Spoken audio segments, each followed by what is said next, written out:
Hey everybody, Roger here. I want to talk to you guys today about the Captain Marvel situation at hand. First off, I do want to give a huge thanks to anybody that watched my last video. It's probably the worst video I've ever made in my entire 200 plus video career here.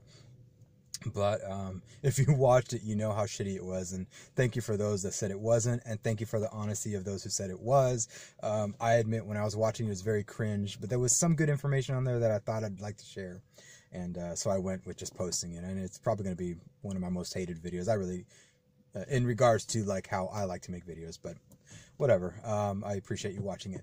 But in the spirit of continuing the conversation, I wanted to go ahead and just bring an update in regards to Thursday night's performance for Captain Marvel.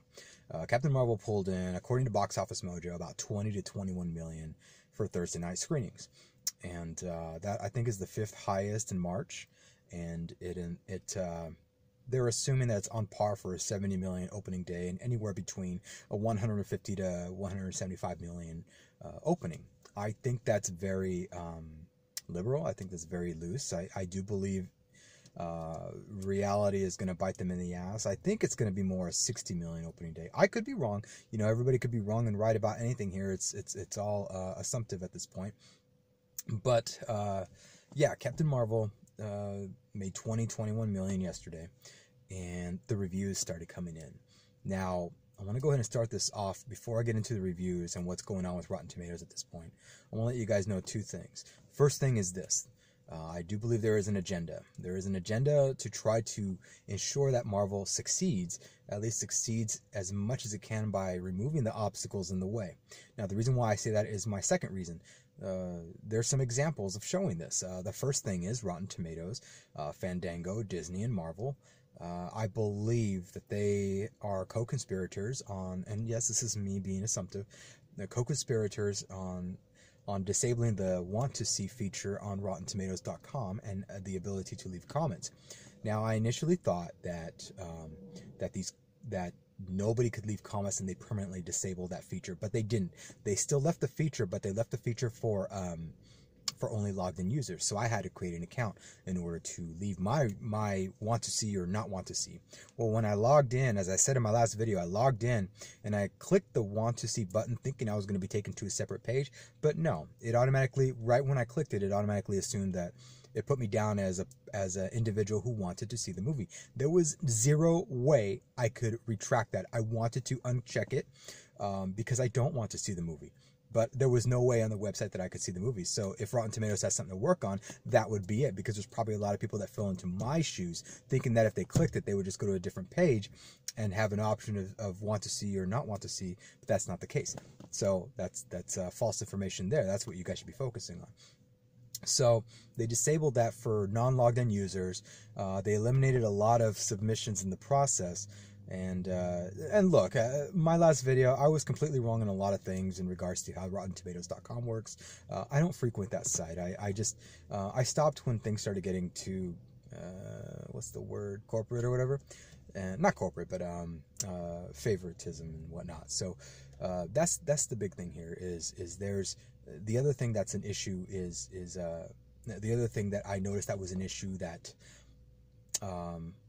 I know there was a conspiracy to try to make Marvel Girl or Captain Marvel succeed, was that when people went to go search online for any other movie for Thursday, Friday, Saturday, and Sunday, the March 7th, 8th, 9th, and 10th,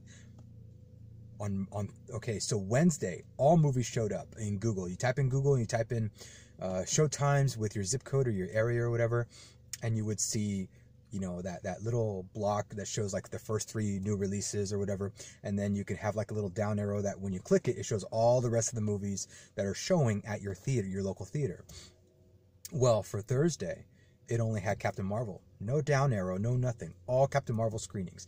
That's not to say, what I'm saying here is it's not to say that you still couldn't go to that movie theater and possibly watch another movie, but there was something happening where it was forcing people to only see and search for Captain Marvel, and all other movies were pushed out of the way, just so the sole focus could be on selling tickets for that. That's my assumption. And I think I'm still standing by that because a lot of people went through this as well. Again, like I said in my last video, go watch Memeology's first video. Go watch Memeology's first video in regards to this. You know, he gives a lot of good examples showing that other people in other regions were noticing this as well. So Thursday, Captain Marvel was the only movie able to be shown in the Google searches for whatever region you typed, or the majority of regions you typed. Friday, Captain Marvel and Medea, again, because they needed the token black movie in there so they didn't seem racist. My opinion. Then Saturday, it was the only ones that were showing in the Google searches were Captain Marvel, Medea, and How to Train Your Dragon. And then Sunday comes along, and the only movie that was available to be found on Sunday in the search engines again was Captain Marvel only. So they're doing their best to try to censor the damage that was already, or to try to control the damage that was already done from people like me. You know, I'm somebody who, I'm not going to post a review, but I will post that I don't want to see it, that I'm not interested. I will click on not interested, but there was no not interested button that I could pick. So anyways, but then there's some other people that would probably take advantage of it. Again, no website's going to work perfectly, and you can't control that fully, but you should never, Rotten Tomatoes did this wrong. You should never censor your audience. If the want to see score is going to be going down to like 15 or 10% or whatever, so be it. That's the reality of the situation at hand.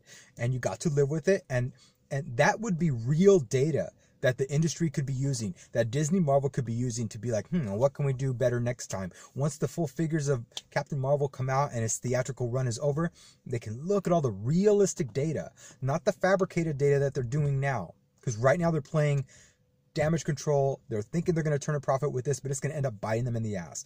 I know that they've not, in my opinion, I think they've knocked off at least 200 to 3 million in total revenue that could have, you know, for the lifespan of this movie. So whatever the final figures are, I think that they will probably have been able to pull 200 to 300 million more had it not been for all this drama, in my opinion. So that's the big thing here is the censorship of a lot of people. There's you know, people in the reviews are disappearing. So now Friday today comes along, and we have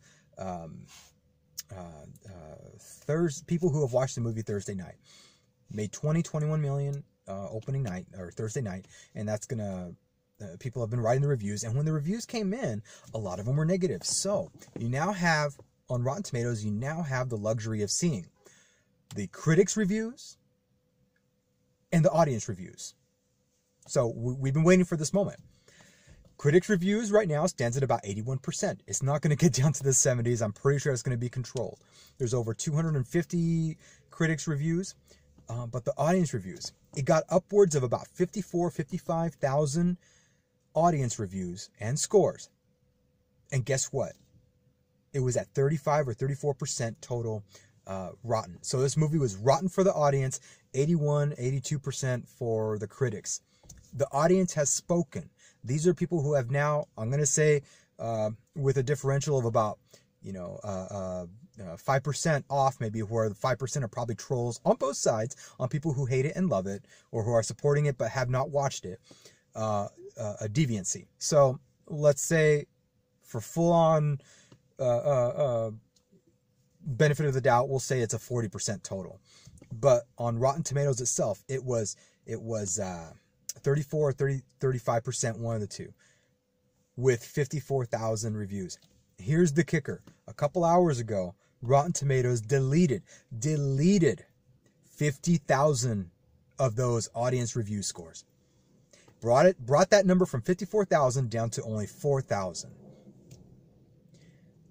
Ultimate deception.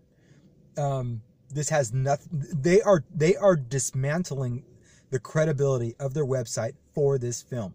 What the hell for? What the hell for? They're thinking they're going to turn a profit. They're thinking they're hiding the issue at hand. I don't think so. I think the public is only going to get more angry about this. A lot of people that I know of won't even look at Rotten Tomatoes as a resource anymore. Heck, they probably won't be even looking at other websites as a resource anymore if they start seeing this the same pattern here. You don't believe, whether you like or hate the audience review score, you do not delete the public perception. What you could do is modify your website to only have logged in users and verified logged in users. Verified logged in users actually be the ones able to submit their audience reviews. I'm not sure if that was ever done. I don't know the website all that well, but to just delete 50,000 reviews, 50,000 is insane. You're losing your credibility, Rotten Tomatoes, and you're making yourself look very bad. This is not going to bode well for Marvel in the long run. I've already made up my mind I will not be watching Marvel Girl. I wasn't going to watch it anyways. I know I was being a bit of a hypocrite in my last movie. Am I going to watch this? Am I going to watch that? Am I going to stay a Marvel fan? Am I not? Do I like Marvel movies? Do I not? In all reality, I do not like Marvel movies. I think they're an abomination. They are made for general audiences. They gimmick up the actual characters just so they can turn a dime. Comic books never did that. Rarely did that. They would try to sell you a story, a good story. At least the generation I grew up in with comic books. And this is why 90s X-Men, late 80s, mid 90s X-Men, perfect era. Perfect era. That was the best time to be an X-Men fan. Nowadays, it's like everything is fucking commercial. I can't stand it. Everything is made for the general audience. That 80 to 90% number of general audience. Whereas you have like the 5% hardcore fans, like I was a hardcore fan in the 90s, to the hardcore not fans over here. The main core audience here, Disney's idea, there's a rumor that Disney is going to be getting rid of comic books in general. Again, it's just a rumor. I've just been watching a couple of these videos on it from actual people who were previous comic book shop owners and current comic book shop owners, putting their 2 cents in on this. And I understand, Disney has to turn a profit, but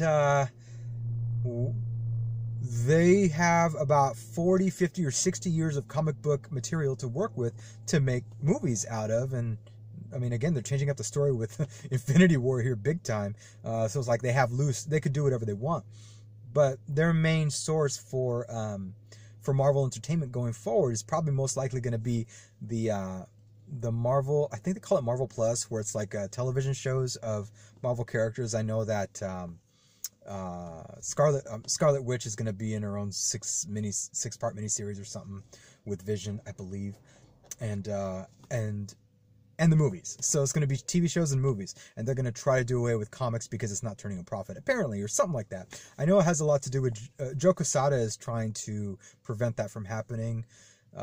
Again, I'm giving you loose information on this. I really don't know the whole story, but I do know enough to know that their main point of revenue is to appease the general audience. That general audience being people who don't give a shit about what happens in the comics. They only care about what happens in the movies because they're fair weather fanatics of this entertainment. And that's fine and dandy. A business is a business, but you're ruining the nostalgia for us hardcore people, which this is probably why I'm not ever going to be a fan again. I will forever like the characters that I used to like in the past. Again, hashtag privileged people problems. But I won't be watching the movies going forward. I mean, something would really have to sell me, but it's turning into, I don't want to go to a theater and like the New Mutants. The New Mutants I will definitely watch because that looks very dark and sinister, no comedy. Perfect. That's what New Mutants is about. It's a story. There's a story there. Now, time will tell if that story is going to be good. There's been a lot of reshoots for it. We'll find out. But all in all, where I'm going with all this is this. At the end of the day, Marvel, Disney, Fandango, Rotten Tomatoes, they need to make money. They need to make money. Brie Larson has cost them a lot with opening up her FAP, her mouth. So has the director/writer. I don't know who it was, but somebody within the Marvel side of this movie of Captain Marvel has said it's a feminist movie. You're bringing identity politics into this. You're bringing a movement into this when people just want to escape. I mean, and then you say that we're sexist. Well, we like Alita. I love Psylocke. I love watching Psylocke kick Beast's ass in X-Men Apocalypse. Does that make me a sexist? No, because I love Psylocke and I love watching her move. Olivia Munn did a great job, although I don't like her as a person. She did a great job. We're not sexist. Your arguments are empty and you're not bringing in facts. You're bringing in opinion and you're blindsiding and removing the actual opinion of a real audience. You're getting rid of actual data in favor of trying to turn a profit and disguise a narrative, a real life narrative that people do not like Captain Marvel. So that's, at the end of the day, I'm looking at this as a failure for Marvel, for Disney. You're going to lose a lot of hardcore fans going forward. but you're opening up, the good thing is that you're opening up avenues for people to make their own independent comics, and stop supporting a thing like Marvel. You're also making it another option where I saw this one YouTuber who said, hey, you know, I have a website now, and you could post your own reviews about Captain Marvel and other movies and bring in suggestions. I've had one for years. I've never published it, but I will be publishing it soon, where you can rate horror movies, because I'm a big horror movie fanatic. And from there, we're going to go ahead and see what ends up happening if I'm going to be able to push that out into production, because right now it's a ripe time. It's a great time. If nobody can trust Rotten Tomatoes for actual reviews, then I'm going to go ahead and make my own review website as well, just like this other person did. And it's in my genre. I love campy horror movies. 70s, 80s, even the 90s ones are freaking hilarious. Not just campy, but like low budget, B-rated. I rarely like a polished Hollywood A-list actor in a horror movie. I think it's mental. It just breaks it for me when there's somebody that you know in there. If it's like a seasoned D-list actor in these movies, I love it. Or if it's new, fresh faces that you've never seen before, it just makes those horror movies authentic. So anyways, that's off subject. But you're making it possible for when your truth comes out and you don't want to be honest anymore. I've always known Rotten Tomatoes was a little bit more agenda-driven than honest. Almost every business is. That's a given. So you take it with a grain of salt and you think with your head, do I want to go watch this? Even based off of these stupid-ass reviews. And even those reviews were fudged. Some of these, you know, you go into one of the reviews and it says 2 out of 4 stars, and they give it a fresh tomato. But then when you look at that individual critics' other movies, the other movies that they rated at 2 out of 4 stars were a splat, a Rotten Tomato. What gives? And I was thinking, okay, well, maybe they're going with how that person reviews things on their website and their rating system, but it doesn't appear that way. It didn't appear that way to me at all. So anyways, what are you guys' thoughts about this Marvel girl? Are you going to go watch it? Or Miss Marvel, whatever, Captain Marvel? Are you interested in seeing it? Do you think that you have to see it to get an understanding of what Endgame is going to be about? Let me know in the comments below of your idea in the whole thing, or does it even matter to you? Anyways, like, hate, subscribe, unsubscribe, share, don't share. I do love it all. Peace out.